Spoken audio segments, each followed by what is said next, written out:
Good evening, Night Owls.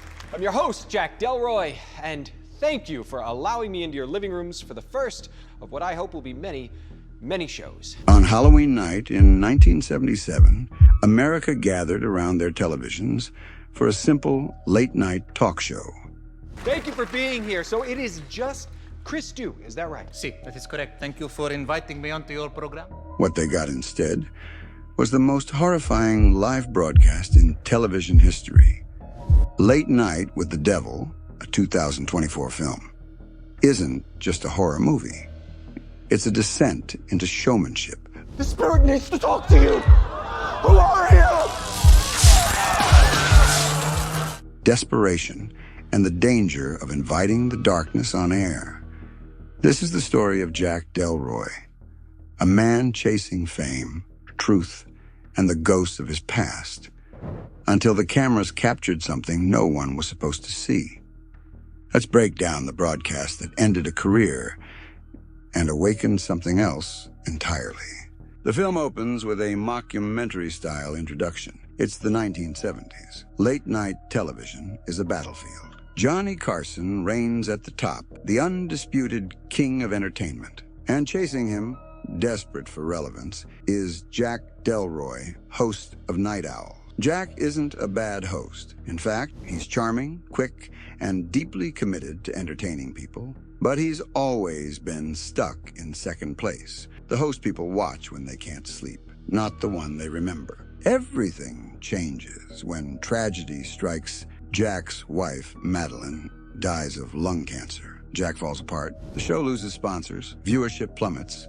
So when Night Owls returns for a new season, Jack needs a miracle. Or maybe something darker.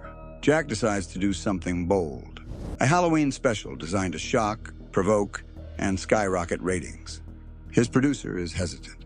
The crew is nervous, but Jack smells opportunity. The episode will feature guests discussing the supernatural, the occult, and life after death. A ratings stunt or a desperate cry for help. The guests include Chris Dew, a psychic whose act feels suspiciously real. Carmichael, a skeptic magician who exposes frauds for a living. And most importantly, Dr. June Ross Mitchell, a parapsychologist. She is accompanied by Lilly, a young girl who escaped an infamous satanic death cult known as the Church of the Nightly Friend. Lilly is quiet, pale, and she claims to host something inside her body, something that calls itself Mr. Wiggles. The audience laughs. They won't be laughing much longer. Jack welcomes his guests with showmanship flair, jokes, applause, bravado. But almost immediately, things start going wrong. Chris Dew, the psychic, performs a reading live on television. His eyes roll back. His hands tremble. And then he whispers something only Jack should know. She's still with you, Jack. She's waiting. He's talking about Madeline. The studio audience gasps. Jack laughs it off, but his smile cracks. Chris Dew collapses moments later, violently convulsing. The crew tries to cut to commercial. They can't. The lights flicker.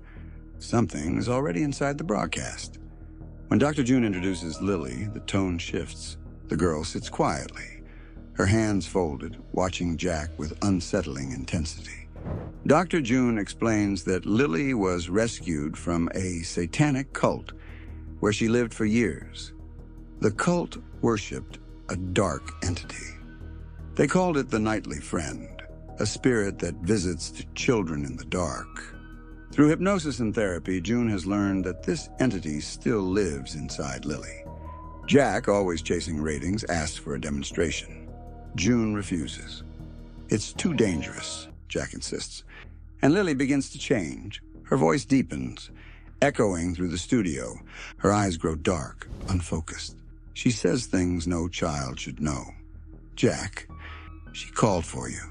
She called your name the night she died. Jack freezes.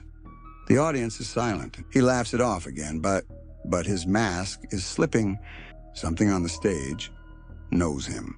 Next comes Carmichael, the magician and professional skeptic. He claims the entire show is nonsense. Chris Dew was a fraud. Dr. June is delusional. And Lilly? Just a traumatized girl performing under pressure. There are no demons, Carmichael says. Only broken minds. The audience claps obediently. But Lilly looks at Carmichael and whispers, "You drink to forget what you did to your daughter." Carmichael stops breathing. The studio freezes. Jack stands, unsure whether to intervene. Then the set lights explode, one by one, showering sparks across the stage. Something invisible moves through the studio. The audience screams, and the broadcast becomes something no network ever intended to air. Chaos erupts. Crew members rush to contain the fire. Cameras shake. Through the smoke and panic, Lilly begins levitating, her small body rising as if pulled by invisible strings. Dr. June is thrown backward into a wall. Christou, still unconscious, twitches as if controlled by a puppet master. The entity, the nightly friend, is emerging. Jack tries to regain control of the show, yelling into the camera, "Stay with us. We're experiencing technical difficulties." But no one is in control anymore. The studio becomes a vortex of supernatural energy. A shadowy figure appears behind Lilly, flickering like a glitch on the screen. A voice whispers through the speakers, "Jack, you invited me." And Jack realizes the truth. The nightly friend doesn't want Lilly. It wants him. As the broadcast spirals out of control, Jack approaches Lilly, desperate, trembling. "Why are you doing this?" he asks. Lilly turns her head, cracking her neck unnaturally. "You open the door." And suddenly, we see flashbacks of Jack's past. His grief over Madeline, his obsession with contact beyond death, his visit to the Church of the Nightly Friend, a detail hidden from the public. Jack didn't just book Dr. June and Lilly for ratings. He sought them out, hoping to speak to his wife again, hoping for one final message. He wanted answers. And the Nightly Friend heard him. The broadcast wasn't hijacked. Jack summoned it. The entity manifests fully now, a towering shadow on the stage. Audience members collapse. Cameras melt. The floor cracks beneath Lilly. Dr. June screams for Jack to run. But Jack steps closer. He wants only one thing. "Madeline, are you here?" For a moment, the chaos stops. A glowing figure appears where the shadow once stood. The silhouette of a woman.